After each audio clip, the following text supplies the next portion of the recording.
if you're eating, please take your mask down. If you're feeling super hot and you need to breathe a little bit, please take your mask down. I think we're in a pretty safe environment here, but again, we tend to get close when we want to talk to each other, so we want to keep it up for that. Bathroom is right there for there's no toilet paper, but the facilities are over that way, and you just go in behind them. It's pretty private. And I think that's all, except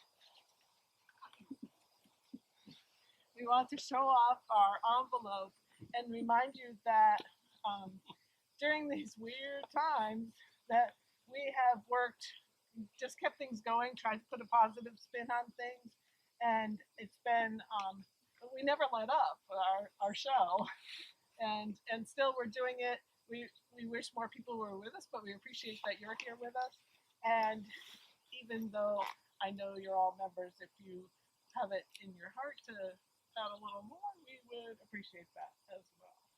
So, I want to introduce Audra next.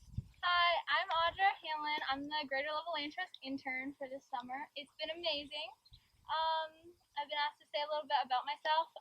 Audra, you could have your mask off when you're talking. Oh, I can? Is that right? Yeah. Oh, okay. I've been asked to say a little bit about myself. I've grown up in Stoneham my whole life. I just graduated from Freiburg Academy, and in the fall I'll be attending Mount Holyoke College. So it's a little, things are up in the air, but it should be good. And I'm a lifetime Girl Scout, and I hope to study environmental science. So this job is kind of amazing and perfect for me. I've loved it. So thank you. Thanks, Audra. Good luck. And as she deserves her applause. She jumps into every little job, and it's always right there. And as Erika reminded us this morning, she only has 2 weeks left. It's like gone by. So next we have our guest speaker, Erika Rowland, who is our executive director and has been our executive director for not quite a year. Not quite a day shy of a year. And I just have to say that Audra has been my favorite intern. She's been my only intern today, but she's done a wonderful job. I'm sure you'll be the bar above which everyone will have to rise. Yeah, that's for sure. So I don't want to take up any more of Erika's time because she's been at work since early this morning. So Erika Rowland. Yeah, and I'm sorry. So thankfully I did take the time to print out my presentation. We did try to do something with technology, but it's just too bright out today. So plan B, always important to have a plan B. So I could just like hold this up. So this talk is going to be a little bit of a mixed bag, and because I'm going to be changing gears a little bit as we go along, I'd invite you to ask questions as we go so you don't forget them when we do change gears. And so if you just want to look at, I did have an outline, if you want to take a look at that, we'll talk a little bit about just what a land trust is, some of the early evolution of land trusts, both mostly here within New England. We'll talk a little bit about the history of the Greater Lovell Land Trust in that context, and I'll say a little bit more detail about the land trust itself, Greater Lovell. We'll talk about conservation tools, the different kinds of conservation tools that we use as a land trust, how we go about choosing projects. As you can imagine, there's lots of potential out there for opportunities. Within the context of that, we'll talk about the 2008 conservation plan that the Greater Lovell Land Trust did. And then if we have time, if people haven't dozed off from too much heat, I'll say a little bit about a report that was put out kind of summarizing all the work that land trusts within the state of Maine have done. Mostly actually it was done in the context of the legislature at the time and the governor, but it really highlights how much our collective work has accomplished as land trusts across the state of Maine. So first of all, we'll just talk about what is a land trust. We're private, nonprofit organizations. We work with landowners and the public voluntarily. That's the key. We're not out to take anybody's land or strong arm people into doing conservation. It's really a voluntary process. And with regard to land trust in particular, we preserve land in perpetuity, which just is a fancy way of saying forever. And oftentimes when you're with a bunch of folks who work in land conservation, nobody really knows what that's going to look like as we go forward. As you know, like times are changing, technology changes, so we all acknowledge that it's going to be a learning process for all of us as we preserve lands and waters in perpetuity. And land trusts, they, as you all probably very well know, we serve communities in a variety of ways. Some land trusts are focused on agricultural, running farms, set up specifically for that. Restoring and preserving habitat, obviously. We have trails. People love to get out on the lands that we conserve. And then here we are teaching environmental education programs. And I would say the Greater Lovell Land Trust does that in spades. And so next, just some examples of land trusts. And land trusts operate on very different scales. Most people are familiar with the Nature Conservancy. They not only work North America wide, they work globally. And there are some other land conservation organizations that work globally, like the Nature Conservancy. They don't do as much land conservation per se as they once did.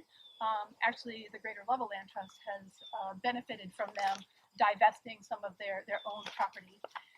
I can say a little bit more about why they did that, but I'll stop there.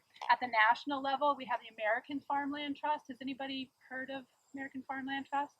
We have a state level version of that, the Maine Farmland Trust, that was kind of a spin-off of the national organization. Statewide, Maine Coast Heritage Trust is like the grandmother or grandfather of all land trusts in the state of Maine. And the Forest Society of Maine, that also works statewide, was a little bit of a spin-off from Maine Coast Heritage Trust, because by the name, Maine Coast Heritage Trust focuses on the coastal properties, but it became very clear, particularly when northern forest landowners were selling off their land, that there might want to be some conservation efforts in the northern forest and inland, and with regard to working forests. And the Forest Society of Maine came out of that. Although I see this is the Forest Society of New Hampshire, I don't have my glasses on, but that also works statewide on forest land. They don't have as much coast as we do. At a regional scale, they're not far away. We're not far away, no. At a regional scale, I have an example here, the Mid-Coast Conservancy. Mid-Coast Conservancy is an interesting example because, at the bottom, at this local level, I have Greater Lovell Land Trust. The Mid-Coast Conservancy is actually an example of an emerging trend in the land conservation organizations, and that is merging of several land trusts, just to capitalize on a lot of times just financial and logistical expediencies of having multiple organizations kind of come together and become one larger organization.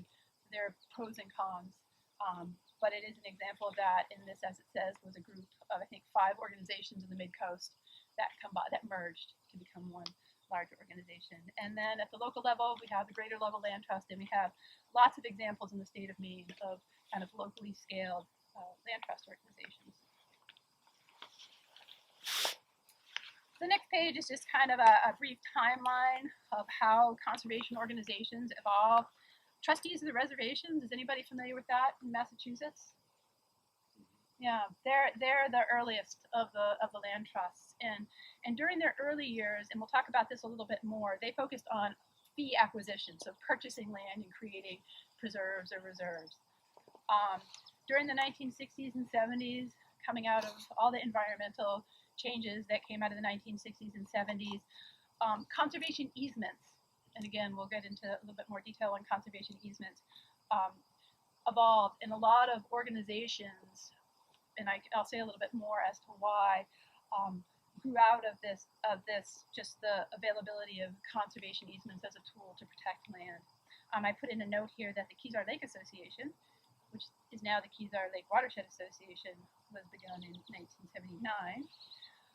And then something that some of you may be familiar with, and again, I'll say a little bit more about this, but current use tax laws like tree growth or open space, those also became another approach to conserving land. It became available to private landowners. MCHT is actually Maine Coast Heritage Trust. I apologize for the acronym. They purchased their first preserve. Maine Coast Heritage Trust focused on easements early on, but purchased their first preserve in 1985. Is anybody familiar with their lands down on the coast?